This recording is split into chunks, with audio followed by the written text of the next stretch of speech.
¿Qué es entonces un caso de prueba? No es más que un conjunto de entradas, condiciones de ejecución y resultados esperados configurados para evaluar un objeto en particular.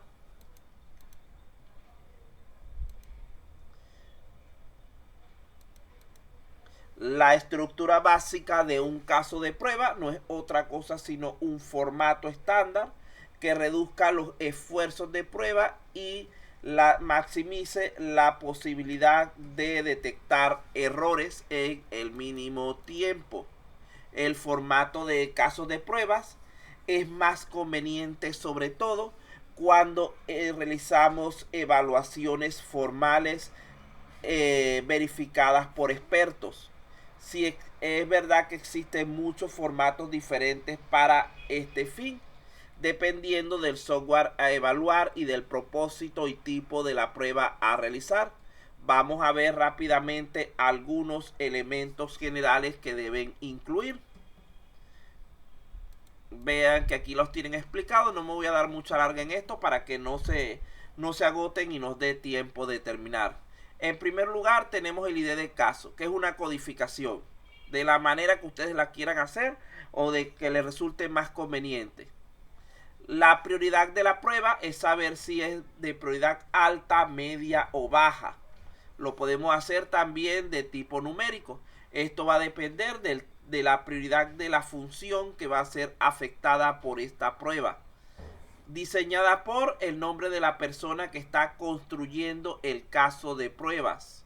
Fecha de diseño, cuando se elaboró el caso de prueba. Recuerden que los casos de prueba podríamos decirlo de alguna manera que se vencen o que por lo menos deben ser actualizados periódicamente. Por lo tanto, por eso es importante que se indique su fecha de elaboración para saber qué tan desactualizado está. Ejecutada por el nombre de la persona que se encargó del testeo, de hacer la prueba en sí. La fecha de ejecución es cuando se hizo la prueba. Esto vale igual que la anterior. Es decir, muchas veces debemos repetir las pruebas periódicamente para validar que el sistema sigue funcionando correctamente. Entonces, para ello es importante conocer en qué fecha se realizó la última vez la prueba correspondiente. El nombre o título de la prueba debe ser corto, pero a la vez significativo. Es muy similar a lo que usamos para la creación de variables. Esto por lo general es lo único que revisa el cliente a final de cuentas, el nombre de la prueba. La descripción ya es más detallada, más extensa, dependiendo del criterio de la persona que está construyendo el caso. La idea es que sea capaz de permitir al ejecutor de la prueba entender con claridad los propósitos y lo que debe hacer realmente. Las precondiciones se refiere a ciertos requisitos que deben cumplirse antes de ejecutar la prueba. Los pasos de la prueba es una lista numerada, es un algoritmo paso a paso de lo que debemos hacer. Por lo general se recomienda que tenga entre 3 y 8 pasos para un caso de prueba.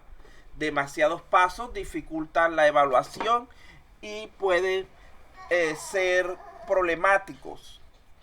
En el caso de que se requieran muchos pasos para la prueba de cierto componente, es preferible dividirlo en subpruebas para mejorar su aplicabilidad. Los datos de la prueba serían los valores que podemos utilizar de muestra para la evaluación de nuestro caso, tal como les dije hace un momento. Por ejemplo, para el termómetro eran 30, 40, 50, 70, menos 1, 100, 20, X0, todo ese conjunto de datos. Estos pueden estar incluidos dentro del mismo formato del caso de prueba o pueden ser colocados, si son muchos, en un archivo adicional, lo cual permitiría usar el mismo caso de prueba para varias situaciones similares, para varios conjuntos de datos diferentes. Los resultados previstos es que esperamos obtener como salida, lo cual nos va a servir de punto de referencia para su evaluación. Las postcondiciones se refieren a cómo va a quedar el sistema después de ejecutar el caso de prueba. El estado simplemente es marcar si fue éxito o fracaso. Las observaciones, cualquier cosa que se nos haya olvidado como notas, comentarios, preguntas. Los requerimientos, una lista de los requisitos que podemos tener para un caso de prueba en particular. Adjunto algún documento o información que se considere importante.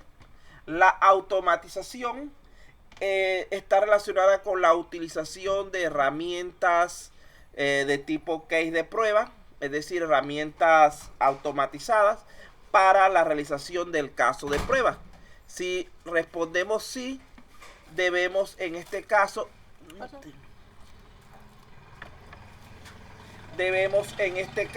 especificar cuál es la herramienta que vamos a utilizar, indicando algunos detalles o descripciones importantes que resulten de interés para la prueba específica que estemos realizando. Como se habrán percatado, el listado anterior, a pesar de contener muchos de los elementos importantes de un caso de prueba, no incluye otros que podrían ser de gran utilidad, ya que, como se indicó al principio, estos formatos pueden variar en cualquier momento, adaptándose a cada situación en particular que estemos estudiando.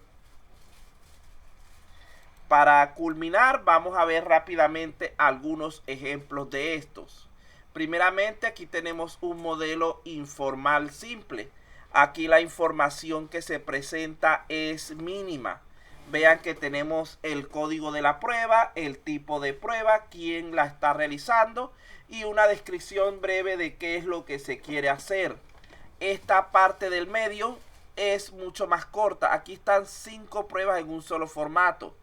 Lo coloqué así para no estar haciendo pantallas y pantallas y pantallas. Pero se supone que, por ejemplo, nada más esto que está aquí hasta la parte A es el contenido de esta prueba. Vamos a eliminar todo lo demás por el momento. Cada una de las pruebas que tenemos aquí es un formático diferente. Por ejemplo, en este caso, validar el inicio. Decimos que su resultado, que está entre paréntesis, fue satisfactorio, ya que se ingresaron 3 usuarios diferentes, 2 registrados y 1 que no existe en la base de datos, permitiendo al sistema solo el acceso al menú principal a los 2 primeros usuarios, es decir, los que están registrados, mostrando sus datos en la cabecera y redirigiendo al tercero hacia una pantalla de error. Vean que esta es una explicación bastante completa, por decir, para un formato tan simple. Las observaciones, se verificó que está libre de errores a nivel de los módulos individuales, que se cumple la prueba unitaria. Ahí está sencillamente un pequeño modelo de prueba unitaria. Los que están abajo son otros casos diferentes, por ejemplo, la de validar nivel, validar lo que es el inventario, préstamos internos y generar documentos. Son diferentes casos de prueba unitaria que se realizaron. Lo que repito, aquí se lo estoy presentando varios para que tengan la información. También es válido, por ejemplo, para pruebas de integración. Allí tenemos 3 pruebas de integración diferentes. Vamos a ver solamente igual la número 1. Esta resultó satisfactoria, ya que se ingresó un usuario del nivel más alto, un administrador del sistema, permitiéndole el acceso a todas las opciones disponibles. Es decir, la persona recorrió módulo a módulo, entró en todas las opciones que quiso meterse y nunca le dio una falla el sistema. Aquí se verificó la conectividad entre módulos, es decir, la prueba de integración. Cuando hablamos de la prueba de aceptación, Vean que ya no está referida al módulo en sí, sino a la persona a la cual se le encargó de realizarla. Por ejemplo, en el caso del presidente, el sistema le permitió el acceso a todas las opciones disponibles, porque es como decir un administrador del sistema. Este consultó acerca de la seguridad del sistema y manifiesta su aprobación respecto al funcionamiento. Cada uno de ellos, vean que inclusive esta información es un poco menos formal la manera en la que se expresa, porque son pruebas de usuario. Este sería un pequeño formato simple para casos de prueba. Vamos a ver uno un poco más formal. Fíjense que, por ejemplo, para un ejemplo de esto sería un caso de login, de disponibilidad parecido al primerito que estuvimos viendo ahorita en el formato simple. Aquí tenemos la primera parte de este formato. Vean que ya es mucho más formal que el anterior. Tenemos el código de la prueba, tenemos el tipo de prueba, la fecha en la que se realizó, quién hizo la prueba, cuál es su cargo dentro de lo que estamos trabajando, qué módulo es afectado por esa prueba, en este caso el módulo de login. Estamos probando acceso al sistema. ¿Cuál es el nombre de la prueba? Disponibilidad de acceso. ¿Cuál es su descripción? El usuario registrado puede ingresar al sistema cada vez que lo necesita, es decir, estamos evaluando la disponibilidad, porque esta es la definición de disponibilidad. Sus precondiciones: el usuario debe estar registrado, debe conocer su dato de acceso, el sistema debe estar activo y debe tener, como número 4 podría ser, debe tener internet para conectarse porque es un sistema online.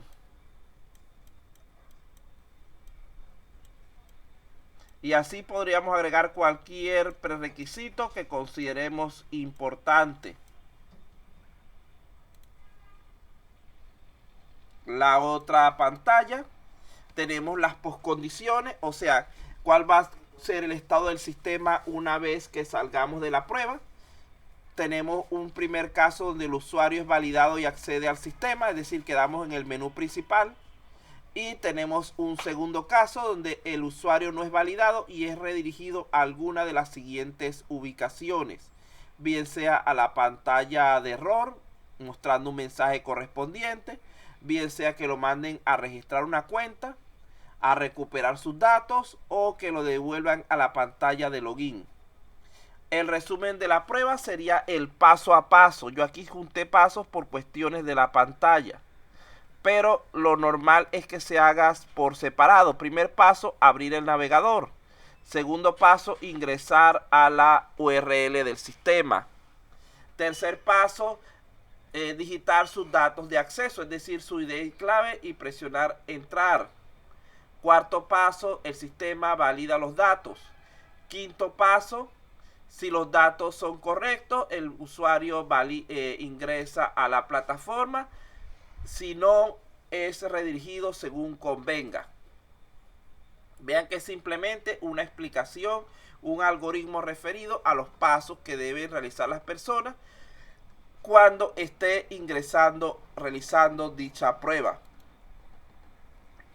La condición de éxito es que el usuario registrado sea validado y acceda a la plataforma mediante su ID y clave. Podemos representar esto mediante un diagrama de flujo.